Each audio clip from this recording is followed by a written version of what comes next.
ওখানে ধরে রাখছো কেন?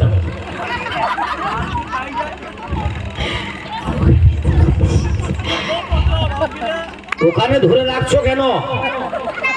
ছেড়ে দাও ওখানে। কি সমস্যা আছে নাকি? তুমি তো ছোট্ট অঙ্কুশ, একদম অঙ্কুর নবীন, মানে একদম কুড়ি। ওটা দেখলে কোনো সমস্যা নেই। ছিঁড়া আছে নাকি? কিটা ছিঁড়া আছে? হ্যাঁ, পিছনে ছিঁড়া আছে। থাকার দরকার আছে, বাতাস লাগতে হবে, প্রচুর গরম হচ্ছে। ও পাশটায় ঢুকবে, আগের দিক দিয়ে বাড়ি যাবে। হ্যাঁ ঠিক বলছি?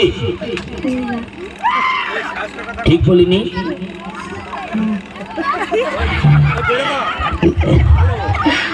আমি চাইবো আমার সেই অঙ্কুশ ভাই, ছোট ভাই জন্য একটু দেখো, একটু ভয় পাচ্ছে হয়তো।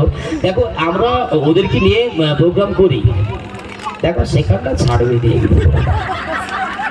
এসো ভাই অঙ্কুশ, তুমি এসো, চলো চলো। না তুমি ধরে রাখো, ধরে ধরে যাও, ধরে ধরে যাবে, যাও ধরে ধরে যাও। তোমায় হিদ মাঝারে রাখবো, মানে অঙ্কুশের জন্য বলছি, যেভাবে ধরে রেখেছে শক্ত করে।